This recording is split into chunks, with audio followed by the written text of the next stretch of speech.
Quick 25 ಗೆ ಸ್ವಾಗತ. ನಾನು ಚೈತ್ರ ಅಂಚನ್. ಈ ಕ್ಷಣದ 25 ಸುದ್ದಿಗಳನ್ನು ಕ್ವಿಕ್ ಆಗಿ ನೋಡೋಣ.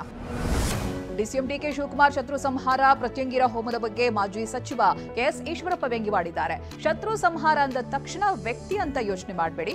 ಉದಾಹರಣೆಗೆ ಐಟಿ, ಸಿಬಿಐ, ಇಡಿ ಇದೆ. ಅವುಗಳು ಕೂಡ ಕೆಲವರಿಗೆ ಶತ್ರು ಅಲ್ಲ, ಭೂತ ಕಂಡಂತೆ ಕಾಣ್ತಿರ್ತಾವೆ ಅಂತ ಹೇಳಿದ್ದಾರೆ. ನಾನು ಕೆಪಿಸಿಸಿ ಅಧ್ಯಕ್ಷ ಹುದ್ದೆ ಬೇಕು ಅಂತ ಕೇಳಿಲ್ಲ. ಕೆಪಿಸಿಸಿ ಅಧ್ಯಕ್ಷ ಹುದ್ದೆ ಕೊಟ್ರೆ ತೆಗೆದುಕೊಳ್ಳುತ್ತೀನಿ ಎನ್ನುವುದಾಗಿ ಸಚಿವ ಕೆಎನ್ ರಾಜಣ್ಣ ಹೇಳಿದ್ದಾರೆ. ಸಚಿವ ಸ್ಥಾನ ತೊರೆದು ಕೆಪಿಸಿಸಿ ಅಧ್ಯಕ್ಷನಾಗುವುದಕ್ಕೆ ಸಿದ್ಧನಿದ್ದೇನೆ. ಹಾಗಂತ ಎಲ್ಲೂ ಅರ್ಜಿ ಹಾಕೊಂಡು ಹುದ್ದೆ ಕೇಳುವ ಪ್ರಮೇಯ ಇಲ್ಲ ಅಂತ ಹೇಳಿದ್ದಾರೆ. ರೇಣುಕಾಸ್ವಾಮಿ ಕೊಲೆ ಕೇಸ್ನಲ್ಲಿ ಜೈಲು ಸೇರಿ ಹೊರಬಂದ ದರ್ಶನ್ಗೆ ಮತ್ತೊಂದು ನೋಟಿಸ್ ಅನ್ನು ನೀಡಲಾಗಿದೆ. ದರ್ಶನ್ಗೆ ನೀಡಿದಂತ ಗನ್ ಲೈಸೆನ್ಸ್ ಹಿಂಪಡೆಯೋದಕ್ಕೆ ಪೊಲೀಸರು ನಿರ್ಧರಿಸಿದ್ದಾರೆ. ಸೆಲೆಬ್ರಿಟಿ ಹಿನ್ನೆಲೆ ದರ್ಶನ್ ಸೇಫ್ಟಿಗಾಗಿ ಗನ್ ಲೈಸೆನ್ಸ್ ಹೊಂದಿದ್ರು. ಬೆಂಗಳೂರು ಇಂದಿರಾನಗರದ ಕೆಎಫ್ಸಿ ಬಳಿ ಸರಣಿ ಅಪಘಾತ ಸಂಭವಿಸಿದೆ. ಒನ್ ವೇನಲ್ಲಿ ಬಂದಂತ ಬೈಕ್ ಹಾಗೆ ಕಾರ್ ಡಿಕ್ಕಿಯಾಗಿದೆ. ಬೈಕ್ ಡಿಕ್ಕಿ ಹೊಡೆದ ನಂತರ ಮುಂದೆ ಇದ್ದಂತ 3 ಕಾರ್ಗಳಿಗೆ ಡ್ಯಾಮೇಜ್ ಆಗಿದೆ. ಬೆಂಗಳೂರು ಆನೇಕಲ್ ತಾಲೂಕಿನ ಚಂದಾಪುರದಲ್ಲಿ ಕಸ ಎಸೆಯುವವರಿಗೆ ಶ್ರದ್ಧಾಂಜಲಿ ಬೋರ್ಡ್ ಹಾಕಲಾಗಿದೆ. ನಿನ್ನ ಹೆಣ ಸುಡಲು ಇನ್ನೂ ಕಸ ಬೇಕು, ಹಾಗಾಗಿ ಕಸ ತಂದು ಹಾಕಿ ಅಂತ ಪುರಸಭೆ ಸದಸ್ಯೆ ಶೋಭಾ ಚರಣ್ರಿಂದ ವಿನೂತನ ಜಾಗೃತಿ ಪ್ರಯೋಗ ನಡೆಸಲಾಗಿದೆ.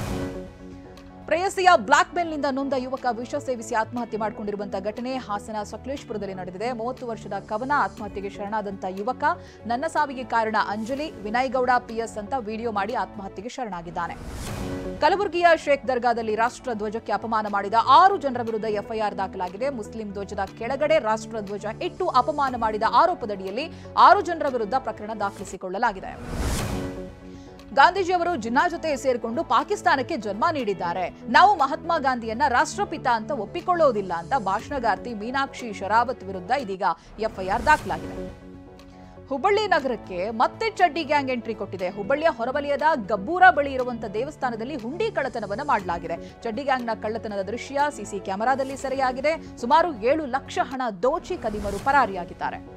ಕೋಲಾರ ತಾಲೂಕಿನ ಬುಸನಹಳ್ಳಿ ಗ್ರಾಮದ ಸಮೀಪ ಚಿರತೆ ಪ್ರತ್ಯಕ್ಷವಾಗಿದೆ. ಚಿರತೆ ರಸ್ತೆ ದಾಟ್ತಾ ಇರುವಂತಹ ದೃಶ್ಯ ಸ್ಥಳೀಯರ ಮೊಬೈಲ್ನಲ್ಲಿ ಸೆರೆಯಾಗಿದೆ. ಚಿರತೆಯನ್ನ ಕಂಡು ಸುತ್ತಮುತ್ತಲಿನ ಗ್ರಾಮಸ್ಥರು ಆತಂಕಗೊಂಡಿದ್ದಾರೆ. ಕಳೆದ ವಾರ ಅಂತರಗಂಗೆ ಬೆಟ್ಟದಲ್ಲಿ ಚಿರತೆ ಕಾಣಿಸಿಕೊಂಡಿತ್ತು. ಉತ್ತರ ಭಾರತದಲ್ಲಿ ಚಳಿ ಮುಂದುವರೆದಿದ್ದು ಕಳೆದ ಕೆಲವು ದಿನಗಳಿಂದ ತಾಪಮಾನ ನಿರಂತರವಾಗಿ ಕುಸಿತಾ ಇದೆ. ಈ ನಡುವೆ ಚಂಡೀಗಢದಲ್ಲಿ ಬೆಳಗ್ಗೆಯಿಂದ ಧಾರಾಕಾರ ಮಳೆಯಾಗ್ತಾ ಇದೆ.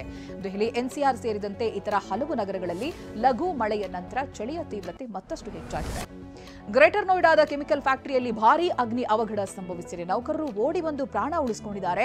ಬೆಂಕಿಯಲ್ಲಿ ಸಿಲುಕಿದ್ದ 25 ಹಸುಗಳನ್ನು ಜೆಸಿಬಿ ಸಹಾಯದಿಂದ ಗೋಡೆ ಒಡೆದು ಹೊರತೆಗೆಯಲಾಯಿತು. 20ಕ್ಕೂ ಹೆಚ್ಚು ಅಗ್ನಿಶಾಮಕ ದಳದ ವಾಹನಗಳು ಸ್ಥಳದಲ್ಲಿ ಬೆಂಕಿ ನಂದಿಸುವ ಕಾರ್ಯದಲ್ಲಿ ನಿರತವಾಗಿವೆ. ಪುಷ್ಪ 2 ಸಕ್ಸಸ್ ಖುಷಿಯಲ್ಲಿದ್ದ ಶ್ರೀವಲ್ಲಿ ರಶ್ಮಿಕಾ ಮಂದಣ್ಣ ಕಾಲಿಗೆ ಪೆಟ್ಟಾಗಿ ಬೆಡ್ ರೆಸ್ಟ್ನಲ್ಲಿದ್ದಾರೆ. ಈ ಬಗ್ಗೆ ಸಾಮಾಜಿಕ ಜಾಲತಾಣದಲ್ಲಿ ಪೋಸ್ಟ್ ಮಾಡಿರುವಂತಹ ನ್ಯಾಷನಲ್ ಕ್ರಶ್ ಸಿಕಂದರ್ ಶೂಟಿಂಗ್ ಸ್ಥಗಿತಗೊಂಡಿದ್ದಕ್ಕೆ ನಿರ್ದೇಶಕರಿಗೆ ಕ್ಷಮೆಯಾಚಿಸಿದ್ದಾರೆ. ರಾಜಸ್ಥಾನದ ಟೋಂಕ್ ಜಿಲ್ಲೆಯ ನಿವಾಯ್ ಪಟ್ಟಣದ ಪ್ರತಿಷ್ಠಿತ ಅಂಗಡಿಯೊಂದರಲ್ಲಿ ಖರೀದಿಸಿದ ಸಮೋಸಾದಲ್ಲಿ ಶೇವಿಂಗ್ ಬ್ಲೇಡ್ ಪತ್ತೆಯಾಗಿದೆ. ಜೈನ್ ನಮ್ಕೀನ್ ಅಂಗಡಿಯಲ್ಲಿ ಸಮೋಸಗಳನ್ನು ಖರೀದಿಸಿದ್ದ ರಮೇಶ್ ವರ್ಮಾ ಮನೆಗೆ ಬಂದು ನೋಡಿದಾಗ ಸಮೋಸಾದ ಮಸಾಲದಲ್ಲಿ ಶೇವಿಂಗ್ ಬ್ಲೇಡ್ ತುಂಡು ಇರೋದು ಕಂಡು ರಮೇಶ್ ಆಘಾತಕ್ಕೊಳಗಾಗಿದ್ದಾರೆ.